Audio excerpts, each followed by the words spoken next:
This is a map of all the American Airlines planes currently in the air. They fly 6,700 times a day to 350 different airports. Delta, the next largest airline, does 5,400 daily flights, United does 4,900, and even tiny regional airlines that you've never even heard of like Nature Air or New England Airlines need to fly at least a handful of flights every day to stay in business. But then there's Eastern Airlines. You go on their website and start typing destinations into their search bar, but none of them are coming up.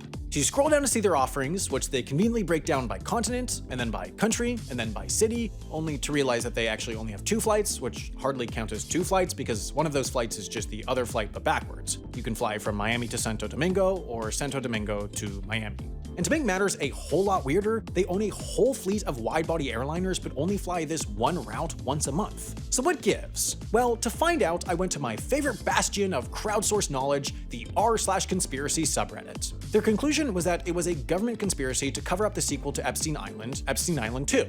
Now, while this theory definitely has its merits, I have another theory.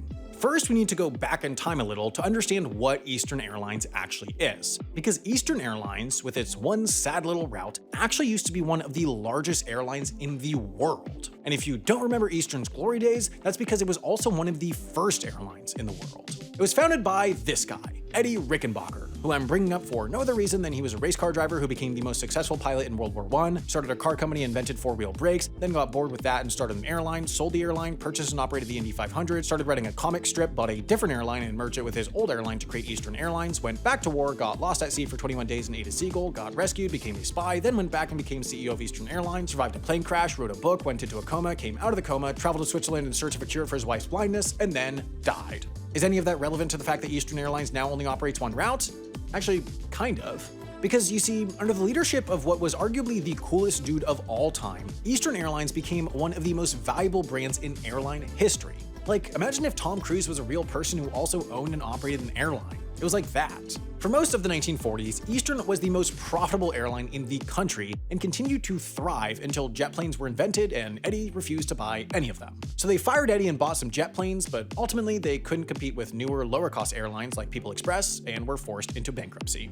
Half of the airline was sold to Donald Trump, who renamed it Trump Shuttle, crashed one of the planes, and then ran out of money, and the other half continued to operate under the slogan "Become a little bit better every day," which evidently didn't happen and shut down a year later. So now the IP for one of America's most successful and iconic airlines of all time was just floating around in the ether. And naturally, someone was going to try to revive it. The name bounced around for a few years before finally, in 2018, ending up with a small charter airline called Dynamic Airways. Their plan was to take this name and rebrand as a big boy airline with scheduled passenger flights, little bags of peanuts, the whole 9 yards. So they bought the name, planned their routes, and got approved to start flying their scheduled routes in January of 2020, which is kind of like a baby being birthed directly into a volcano. Eventually, this map turned into this map, and this map turned into this map. They just couldn't afford to keep these routes open when no one was leaving their house. But what a lot of people don't realize about the pandemic is that while it was a disaster for commercial air travel, it wasn't necessarily a disaster for all kinds of air travel. Because you see, while planes couldn't make money moving people, there was still plenty of money to be made in moving things. Particularly all of the useless little objects that people were ordering online when they had nothing better to do.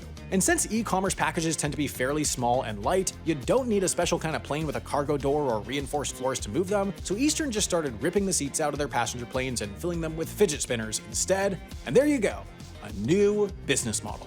But that still doesn't explain why they fly this one random scheduled passenger flight once a month, so now it's time for everyone's favorite segment, Sam explains how the FAA works for like the 50th time. Basically, the FAA can grant different kinds of certificates that allow companies to fly different kinds of flights. Carriers can be certified to fly domestic operations, scheduled flights between 2 airports in the same country, flag operations, scheduled flights between 2 airports not in the same country, and supplemental operations, which are generally unscheduled flights. Given Eastern's new model of on-demand cargo and passenger charter flights, they'd only be flying supplemental flights, and that presents a bit of a legal problem for them. Because it turns out, the FAA certifications don't last forever. Both for individual pilots and for companies, you need to meet what's called a currency requirement to stay certified. Basically, you need to use your certification regularly enough that you don't forget how to fly a plane.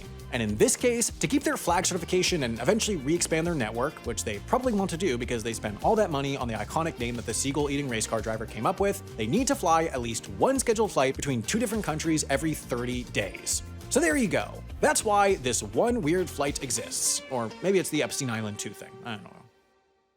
But here's what I do know. Netflix is cracking down on password sharing, and soon enough, you're gonna have to kiss your parents' account goodbye. But before you start dropping $20 a month for the privilege of watching Tall Girl 2, let me propose an alternative: Nebula. Nebula is a streaming service that I started with some of my creator friends, and if you like semi-educational videos like this, I'm confident in saying that Nebula is the service for you.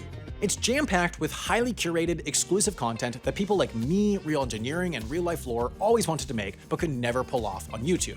With the funding we've gotten from Nebula, we're able to put out full-length original documentaries like The Colorado Problem, which explores the present and future of the Colorado River, but we've also made some silly stuff like Crime Spree, a game show where I run around the country breaking real laws. Nebula has a little something for everyone, whether you're into modern warfare, city planning, cinema history, or even the creator economy itself. There are podcasts, full-length feature films, classes, you name it. And if you sign up at our link, nebula.tv/HAI, you'll get all of this for 40% off, which brings the monthly cost down to just $2.50 a month.